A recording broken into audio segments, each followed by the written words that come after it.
right. Wow.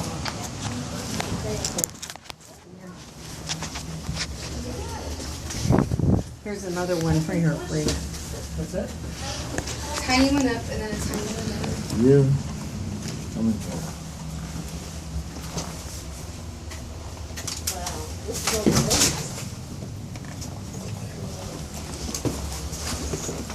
Wow, Dr.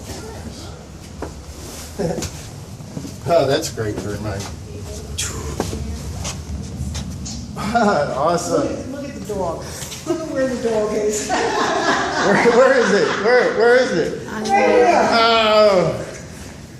So the bunker was built to hold up to 30 people for up to 30 days. The up to 30 people that could have been in here would have been whatever family, if any, was vacationing with him, and whatever Secret Service men he had with him. Now, as far as the 30 days go, they never intended on him being here for 30 days. This was basically just a spot that if he was in this area and there was any danger, this is somewhere where they could get him quickly and keep him safe. But as soon as they got down here, somebody would have been on that ham radio trying to contact somebody on the outside, making arrangements for them to get picked up as quickly as possible. However, you never know what could happen.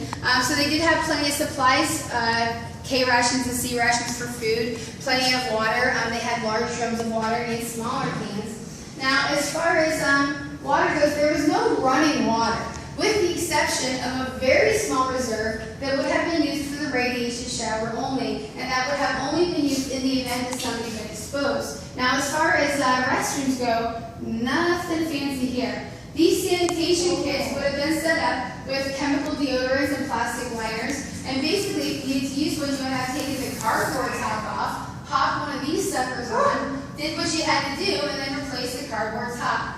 Not very fancy. Could you imagine, Jackie? No. Now, they had to have an emergency exit. Not only could there have been a threat coming through the front door, but really it would have been more likely there was something as simple as a tree falling in front of the door and then not being able to open it. So they had to have some type of alternative exit. And so they had the emergency hatch. Now, originally, if you were to climb up that ladder and open up the hatch door, you would have been level with ground. But as we saw when we came in, there's been a lot of erosion. So now, if you were to climb up that ladder and open up the hatch door, instead of being level with ground, you'd actually look down and have about 5 feet to jump before you hit ground again. Now, are they going to ever fill in more dirt on top of here or what? It's very hard to say. It's very hard to say. It needs it.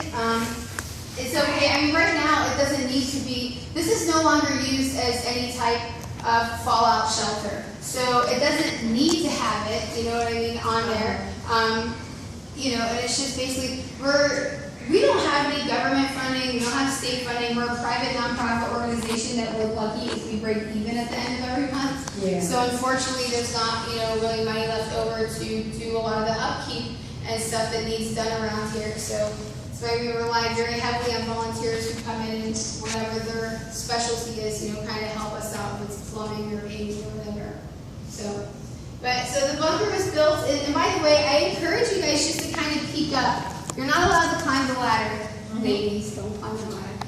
You're not allowed to climb the ladder, but I do kind of encourage you just to peek up there because the hatch doors are cracked open, and it gives you an idea of how far underground the bunker was, you know, if you realize that was ground level at one time. So the bunker was built in 61.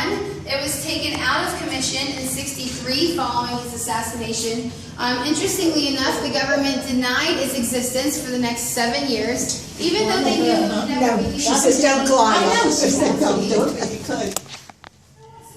That's not fun down there. How about that? Let's see. In the bunker area. Mm-hmm. Come on down. Come on down. All right, so I'm not going to fall at you. Okay, thank you. I really am better off myself, thank you. it was decommissioned in 63. The government denied its existence for the next 7 years, even though they knew it wouldn't be used in any official capacity, not by his family, not by another president.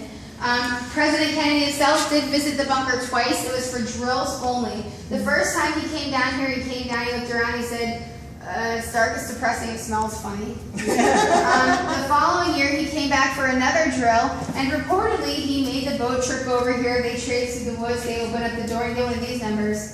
All right, drill over, let's go. So he didn't want to come back down here.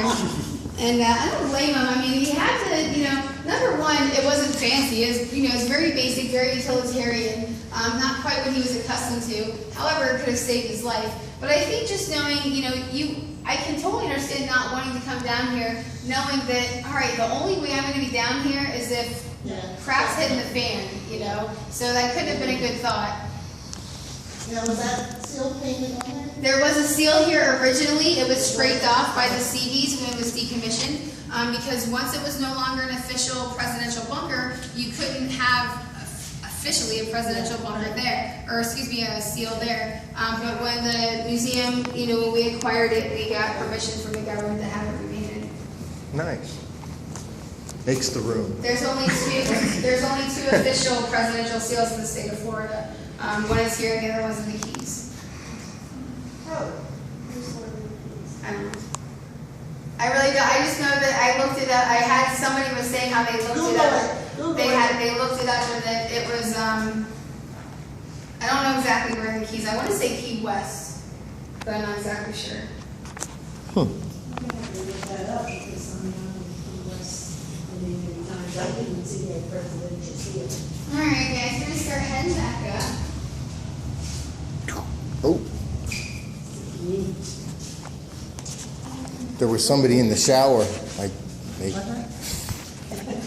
There's a shower over there. There was somebody. Somebody piece of radiation, I don't want to go there. This is the restroom, huh? Oh, I didn't see that. Interesting. All right, so we're gonna start heading back out. Same way we came in, right through here.